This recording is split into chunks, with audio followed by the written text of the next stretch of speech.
Hello दोस्तों, कैसे हैं? उम्मीद करते हैं बढ़िया ही होंगे और अपने घर पर स्वस्थ होंगे। जो भी काम कर रहे हैं उसमें सफलता प्राप्त जरूर कर रहे होंगे।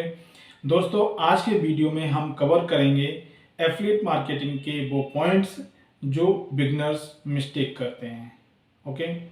जनरली होता क्या है कि जब भी हम एफिलिएट मार्केटिंग करते हैं, स्टार्ट करते हैं, तो सबसे पहली मिस्टेक यही करते हैं कि हम मार्केट रिसर्च नहीं करते।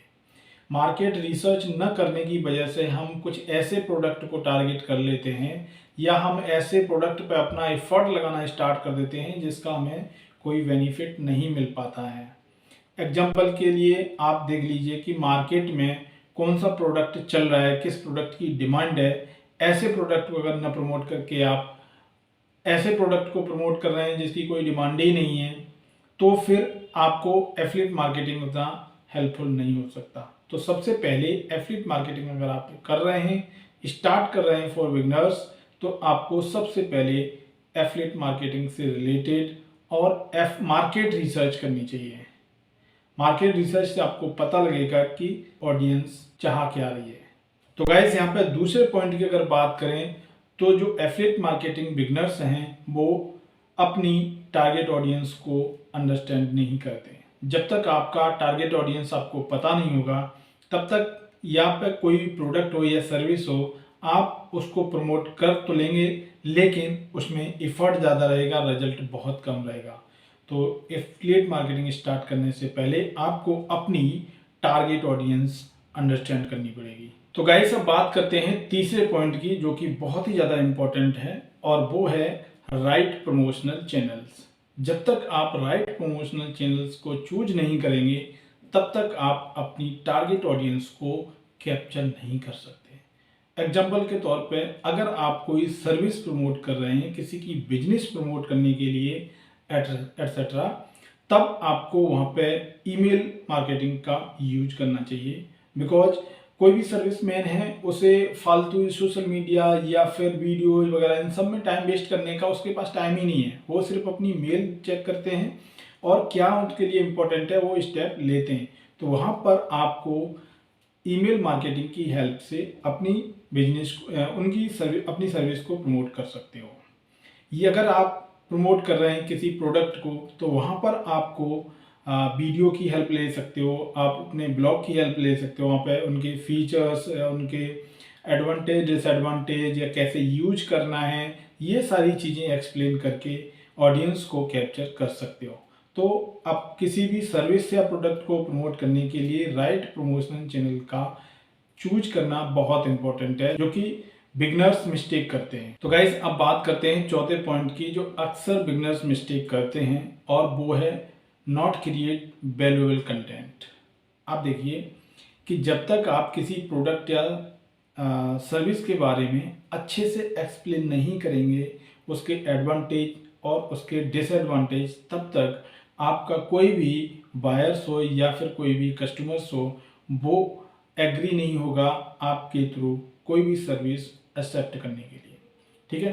तो जब भी आप कोई भी सर्विस या प्रोडक्ट प्रमोट कर रहे हैं तो कोशिश ये कीजिए कि कंटेंट एकदम बेनिफिशियल हो और content to the point informative होना चाहिए, ताकि जो भी उसको रीड कर रहा है या जिसके पास वो कंटेंट जा रहा है उसको चीज़ें समझ में आए और वो अपना डिसीजन बना पाए उसको बाय करने के लिए या उस सर्विस को एक्सेप्ट करने के लिए।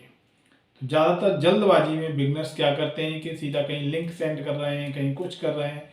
ये सारी चीज़ें करने से आपका एफिलिएट मार्केटिंग बहुत अच्छा रिस्पॉन्स नहीं दे पाएगा। ध्यान रखिए, टाइम लीजिए और अच्छे से कीजिए।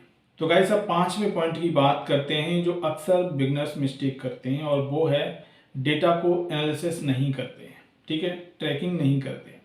काम किए जा रहे हैं, एफर्ट लगाए जा रहे हैं, सोशल मीडिया पे काम कर रहे हैं, यूट्यूब पे काम कर रहे हैं, अपनी वेबसाइट पे काम कर रहे हैं, ब्लॉगिंग पे काम कर रहे हैं, यानी इतने सारे चैनल्स पे काम करने के साथ में कई बार मिस्टेक होती है कि वो उस डेटा को एनालिसिस नहीं करते जिनके द्वारा वो काम कर रहे हैं। ठीक है। तो सबसे पहले आप इस चीज़ को ध्यान में रखिए, जितना आपका एनालिसिस अच्छा होगा आपका टारगेट ऑडियंस, आपका रीच आउट उतना ही ज़्यादा अच्छा होगा। आप सपोज कीजिए कि अगर आपने अपने एफर्ट के थ्रू 100 लोगों को एक दिन में रीच आउट किया और उनमें से क्या रिस्पॉन्स आया, क्या फीडबैक आया आपके एफर्ट का, आपके काम का, तब तक आप नेक्स्ट स्टेप के लिए कोई भी प्लानिंग नहीं कर सकते। ठीक है, तो उस प्लानिंग को स्ट्रॉन्ग बनाने के लिए आपको अपने डेटा को एनालिसिस करना ज़रूरी है जो आप उस पर कर रहे हैं। ठीक है, तो जो भी आप काम कर रहे हैं उसको एनालिसिस कीजिए, कहाँ पर कितनी विजिट्स आ रही हैं, कौन से चैनल पर क्या फीडबैक आ रहा है, कितने लोग क्या रिस्पॉन्स दे रहे हैं। ये सारी चीज़ें करना बहुत ज़रूरी है एफिलिएट मार्केटिंग में, अगर आपको बहुत अच्छा रिस्पॉन्स लेना है। छठे पॉइंट में बात करेंगे पेशेंस की। जो भी बिगनर्स होते हैं, एफिलिएट मार्केटिंग करने आते हैं, अर्निंग करने आते हैं ऑनलाइन, उनके लिए पेशेंस रखना भी बहुत ज़रूरी है।